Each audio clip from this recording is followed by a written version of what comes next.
በአማራ ክልል መጠነ ሰፊ ሰራዊት ያሰማራው የአብይ አህመድ አገዛዝ በጎንደርና በጎጃም የከፈታቸው ጥቃቶች ከፍተኛ ኪሳራ እንዳደረሱበት ተገለጸ። ደቡብ ጎንደር ላይ በ9 አቅጣጫዎች የገባው የአብይ አህመድ ሰራዊት ከጥቅም ውጪ መውጣቱን የቀጠናው የፋኖ አመራር ለአንከር ሚዲያ ገልጿል። ከባህር ዳር የሰሜን ምዕራብ እዝ ዋና ማዘዣ ጣቢያ የተነቃነቀውና ወደ ደቡብ ጎንደር ያቀናው ያገዛዙ ከፍተኛ የሰራዊት ኃይል ከማክሰኞ ጀምሮ በፋኖ ኃይሎች ላይ ጥቃት የከፈተ ሲሆን በሁሉም አቅጣጫዎች የመጣው የአብይ አህመድ ሰራዊት ተመክቶ ወደ መጣበት እንዲመለስ መደረጉን በርካታ ኃይሉ ሙት ቁስለኛና ምርኮ መሆኑን ነው የአማራ ፋኖ በጎንደር የህዝብ ግንኙነት ምክትል ኃላፊ ፋኖ አርበኛ ኢያሱ አባተ ለአንከር ሚዲያ የገለጸው። የብልጽግናው መንግስት ከፍተኛ ችግር ውስጥ እንደተዘፈቀ የፓርቲው ፕሬዝዳንትና የሀገሪቱ ጠቅላይ ሚኒስትር አብይ አህመድ ገለጸ።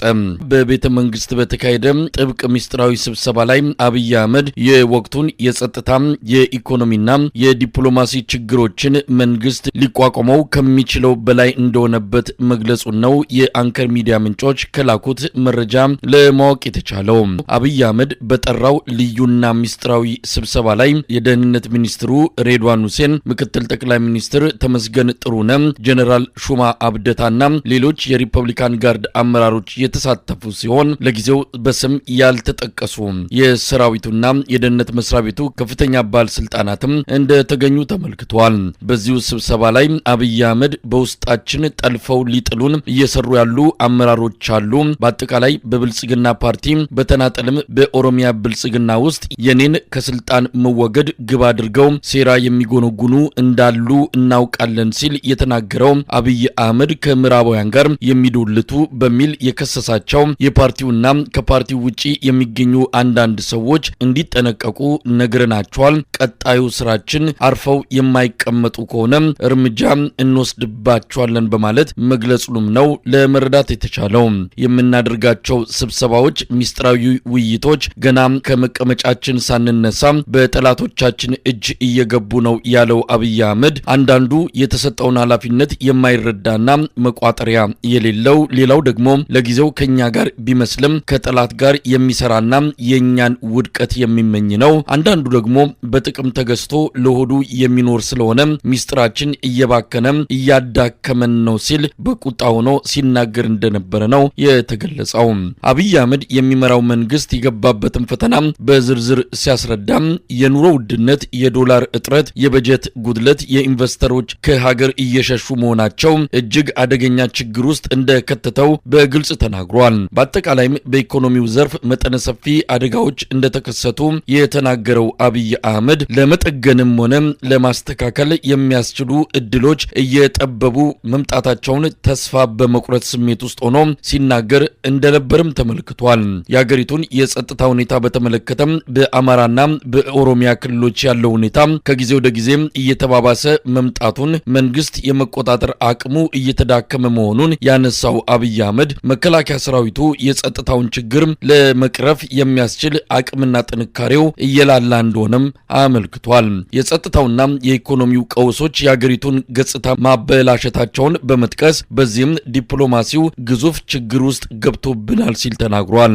አብይ አህመድ በግልጽም ኢትዮጵያ ከምስራቁም ሆነ ከምዕራቡ ዓለማት ተገላለች ብሏል። እርዳታም ይሁን ብድር የማግኘት እድል እጅግ አስቸጋሪ እየሆነ እንደመጣ የዓለም ባንክና የዓለም አቀፉ የገንዘብ ድርጅት IMF ብድር ለመስጠት በሰብአዊ መብት ስም ያስቀመጡት ቅድመ ሁኔታ ፈተና እንደሆነ ነው አብይ አህመድ ያነሳው።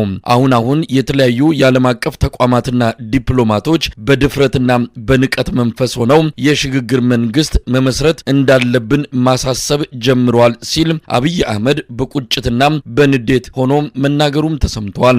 የሽግግር መንግስቱ አጀንዳ የአሜሪካና የአውሮፓ ቢሆንም ሩሲያና ቻይና ሊረዱን አልቻሉም። ከቅርብ ጊዜ ወዲህ ከኛ ቀጠና እጃቸውን መሰብሰብ ጀምረዋል፣ ፊታቸውን ማዞር ከጀመሩ ውለው አድረዋል ብሏል አብይ አህመድ በቤተ መንግስቱ ሚስጥራዊ ስብሰባ ላይ።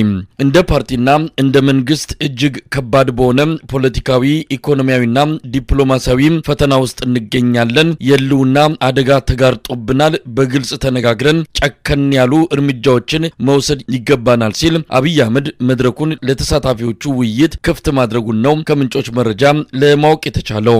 አብይ አህመድ ከለማ መገርሳና ጀዋር መሐመድ ጋር ሆኖ ብልጽግናን ለማፍረስ እየሰራ ያለ አመራር ኦሮሚያ ብልጽግና ውስጥ እንዲሁም በፌደራል ሚኒስትርነት እየሰራ ያለ አለ ሲል ማንን ለመግለጽ እንደሆነ በግልጽ የታወቀ ነገር የለም። ከምዕራባውያን ጋር የሚዶልቱ ከሲአይኤ ጋር ግንኙነት ያላቸው እንዳሉ የደረስንባቸው ሰዎችም አሉ ውስጣችን ሆነው የሚያደሙንን የጭቃ ላይ እሾኮችን በቅርቡ እርምጃ እንወስድባቸዋለን ሲል ማስጠንቀቁንም የስብሰባውን ሂደት ካደረሱን ምንጮች መረጃ ለማወቅ ተችሏል።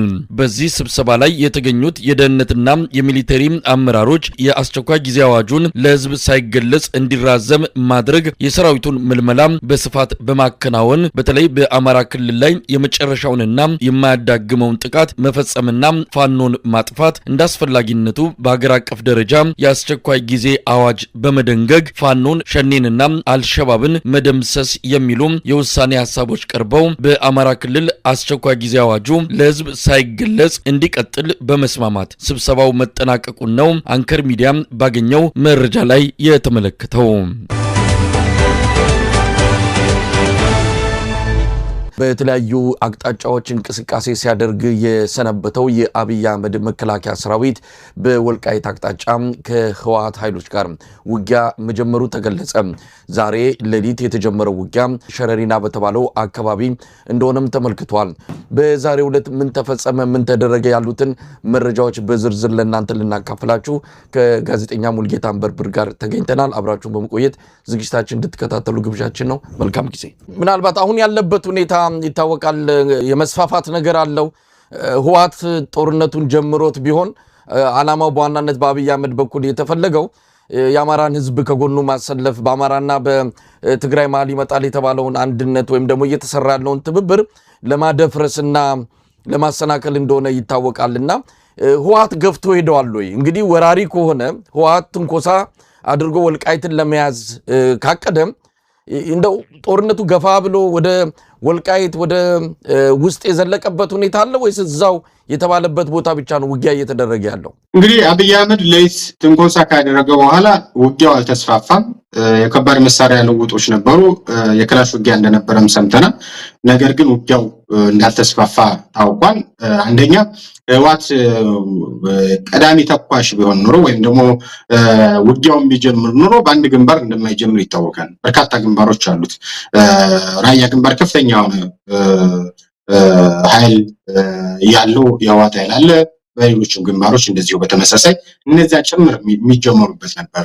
አንደኛው በጣም አስቂኝ የሚያደርገው በአንድ ግንባር ብቻ ህወሓት ጦርነት ሊከፍት አይችልም። ከዚህ በፊትም ያየነው በሰሜኑ ጦርነት ጊዜ በአንድ ግንባር አይደለም ሲዋጋ የነበረው፣ በተለያየ ግንባር ነው ሲዋጋ የነበረው።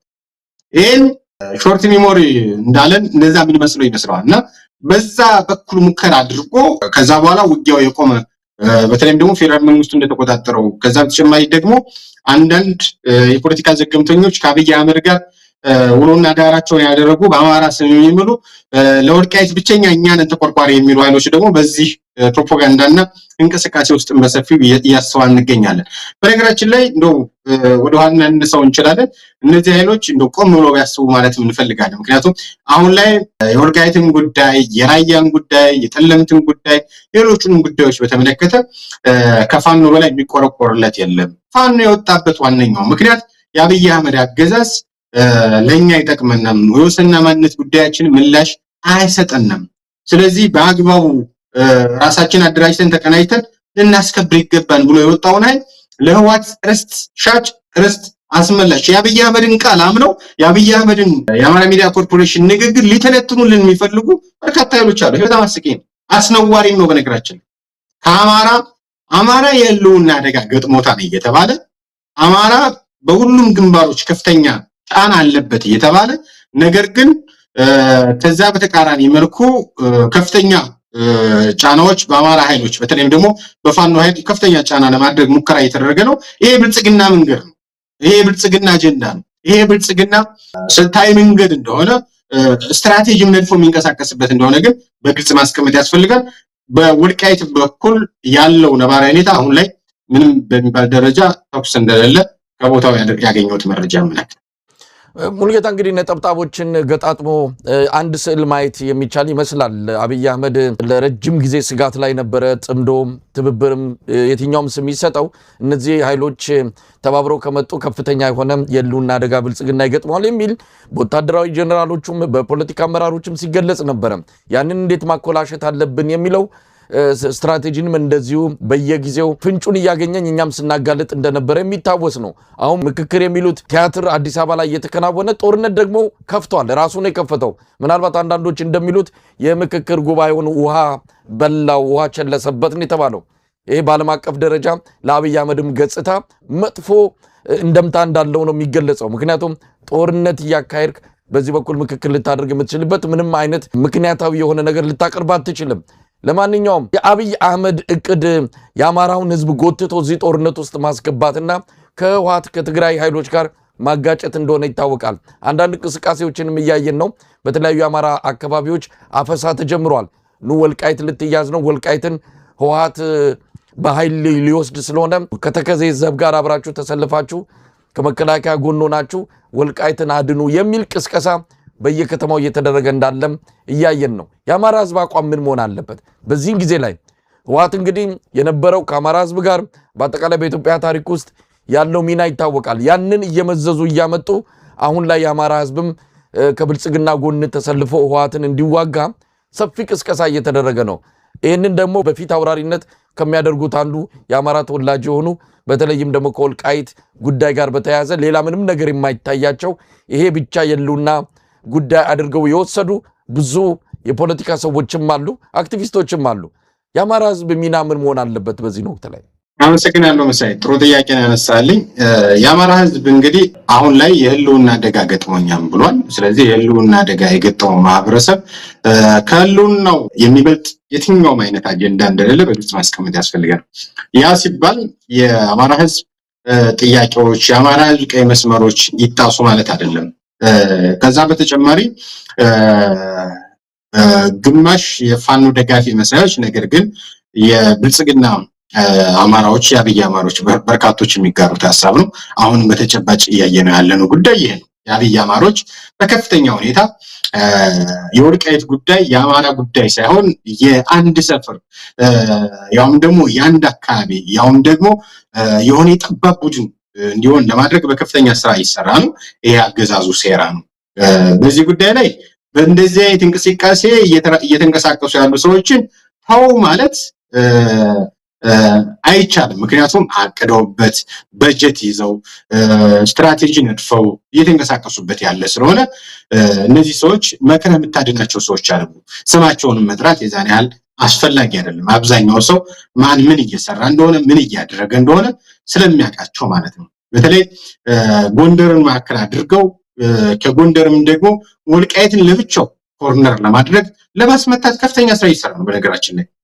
ከዛ በተቃራኒ ደግሞ ሌሎችም በተመሳሳይ የወልቃይት ጉዳይ እንደዚህ የሚያጎኑት አክቲቪስቶች ለብልጽግና ተቀጣሪ የሆኑ ኃይሎች እንደሆኑ ባለመረዳት እንዲሁም ደግሞ አንዳንድ ጊዜም የአማራ ህዝብን ዋና ምሰሶዎች የሆኑትን እንደ መበሻሸቂያ በመቁጠር በርካታ ሀሳቦች ሲረጩን ይታያል። በዚህኛው በኩል እንግዲህ በብልጽግና በኩል ያሉትን መምከር አይቻልም። ምክንያቱም በራሳቸው መስመር እየተጓዙ ያሉ ኃይሎች እንደሆኑ ይታወቃሉ። ከአማራው ኃይል የመነጠል ወልቃይትን የአማራ ሳይሆን የአንድ ጠባብ ቡድን የፖለቲካ ማስፈጸሚያ የማድረግ ከፍተኛ ፍላጎት አለ። ከዚህ በፊትም እነ ኮሎኔል ደመቀ ዘውዱ እኛም የወልቃይትን ጉዳይ ነው የሚመለከተን፣ የደራ ጉዳይ የሌሎች ጉዳዮች አይመለከተናም፣ አሁን ካለው መንግስት ጋር ከብልጽግና መንግስት ጋር ያጣላናል ብለው መግለጫ የሰጡ ሰዎች ናቸው። እነማን ነው? ኮሎኔል ደመቀ ዘውዱ።